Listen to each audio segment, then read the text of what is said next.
A pleasant day to everyone. I am here to present my research paper, Social Performance and Cooperative Governance Practices among the Cooperatives in Tagbilaran, Bohol.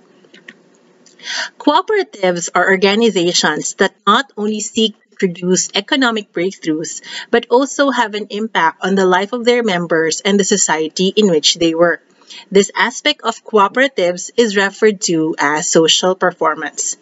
With the increasing number of cooperatives being formed in the Philippines, 258 of which are currently active in Bohol, one may think that these cooperatives have created impact towards alleviating poverty in the province.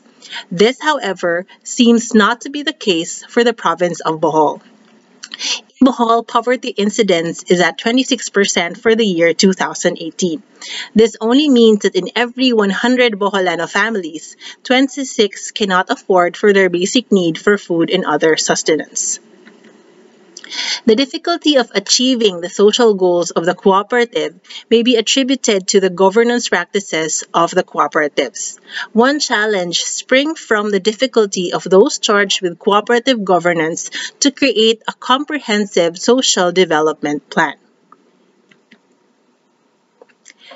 The importance of the actualization of each cooperative social goals has propelled the researcher to identify the cooperative governance practices and the level of social performance among the cooperatives in Tagbilaran City, Bohol, in order to propose an enhanced cooperative governance guideline. This paper thus aims to describe the cooperative governance practices and level of social performance among the cooperatives in Tagbilaran, Bohol in order to propose an enhanced cooperative governance guidelines. Specifically, this research aims to address the following. 1. What are the cooperative governance practices of the selected cooperatives? What is the level of social performance of the selected cooperatives? 3. What are the challenges encountered in implementing social development programs for the community and the cooperative? And 4, based on the findings, what can be proposed for the enhancement of cooperative governance guideline? This study has used Republic Act No. 9520 or the Cooperative Code of the Philippines of 2008 as framework to help describe the cooperative governance practices of the respondents. So included in cooperative governance, RA 9520 is a guideline on the composition and power of the General Assembly, quorum and voting system of the General Assembly, composition and power of the Board of Directors, meeting and vacancy of directors, officers and committee of cooperatives, and liability and dealings. The social performance among cooperatives is assessed based on the guidelines provided by CDA Memorandum Circular No. 2018-01 Series of 2018. Under this memorandum, social performance is measured in terms of the vision, mission, core values, and social goals. Policies and guidelines on social development is also being provided on the circular, and social development programs and community development plan. From the theories, the researcher is able to come up with a framework that will be the basis for the study in order to describe the cooperative practices and the level of social performance of the cooperative, as well as the problems faced by the cooperative in implementing the social development programs. By the end of the study, the researcher will be able to recommend an enhanced cooperative governance guideline. So in terms of the governance practices, what is being measured, what will be measured, or what were measured were the selection process, the power and dealings, and the accountability practices of the directors, officers, and committee members, as well as the General Assembly also. For social development programs, the level of performance were measured in terms of the participation, impact to the community, and utilization of fund. So, the study was conducted with the cooperatives of Tagbilaran, Bohol. There are 40 registered cooperatives located in Tagbilaran, Bohol per CDA, where the focal participant was the general manager of the cooperatives. The research performed a complete enumeration and used for its respondents all the cooperatives located in Tagbilaran City. However, due to the effect of the COVID pandemic, the researcher had difficulty locating some of the cooperatives for the reason that they have stopped operating for the meantime. Also, some of the cooperatives refused to take part in the study for the same reason. Because of this, the researcher was only able to retrieve data from 23 cooperatives, or a retrieval rate of 55%. This study made use of a self-made questionnaire to obtain the data needed to achieve the objectives of the study. As a means of data collection to describe the cooperative governance practices applied by the respondents, the researcher prepared questions based or adopted from the Cooperative Code of the Philippines. And in order to measure the level of social performance of the respondents, question based on the social audit working document being used by cooperatives in its social audit as provided by the revised guidelines of social audit of cooperatives were formulated.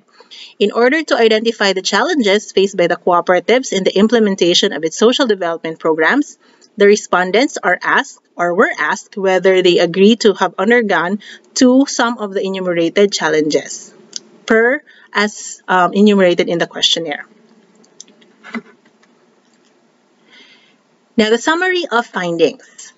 So for the first statement of the problem, which is what are the cooperative governance practices of the selected cooperatives? So the cooperative governance practices that are performed by the respondents of the study are those practices provided for in the Cooperative Code of the Philippines. With respect to the governance practices specific to the General Assembly, this study has found out that both multipurpose and non-multipurpose cooperatives have complied with the guidelines provided in the code.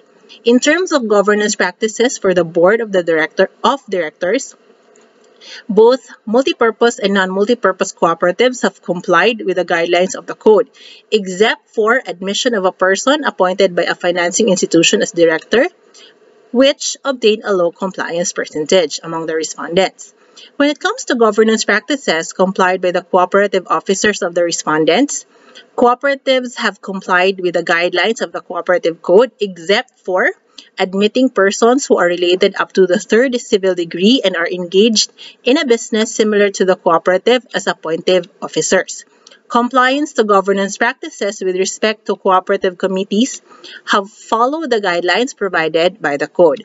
Finally, for accountability practices, most of the multipurpose cooperatives have not complied with the practice set in the code in terms of directors, officers, and committee members taking liability for damages caused to the cooperative, for acquiring opportunities for themselves, and for mishandling confidential information of the cooperative.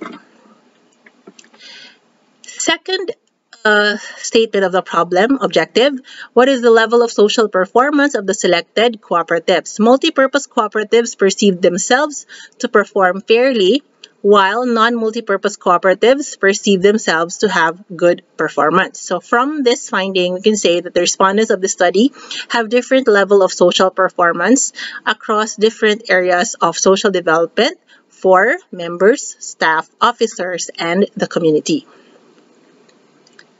What are the challenges encountered in implementing social development programs for the community and cooperative? So the challenges identified were a lack of manpower, time constraints of the people involved, as well as restrictions coming from the external environment, such as health crisis and political interventions. So for the fourth objective of this study, what can be proposed for the enhancement of cooperative governance guidelines? So first, cooperatives implement a no voting by proxy policy to the members of the General Assembly and the Board of Directors. Cooperatives admit as director a non-member of the cooperative appointed by any financing institution. Cooperatives limit the members of the board and appoint officers who, 1. is not assigned with managerial position in the cooperative, 2. is not engaged in any business similar to that of the cooperative, and 3. is not related with one another up to the third civil degree of consanguinity or affinity. Officers other than the chairman and vice chairman may be elected or appointed from persons outside the board, and that one person may occupy 2 or more positions at the same time, except that no one person must serve simultaneously as chairman and secretary or chairman as treasurer.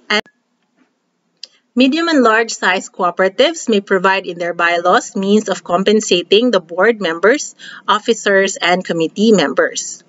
Cooperatives should include in its bylaws that for a director, officer, or committee member who causes damage to the cooperative by any acts or omissions, who by virtue of his office acquires for himself opportunity which should belong to the cooperative, and who obtains confidential information and uses such to his advantage or in any unlawful way to be held responsible and compensate the cooperative accordingly. Cooperatives may also create policies that foster voluntary self-evaluation of the performance of those that are in charge of cooperative governance. So that is the summary of our findings. So finally, conclusion. So the respondents for the study have complied with the cooperative governance practices provided in the Cooperative Code of the Philippines.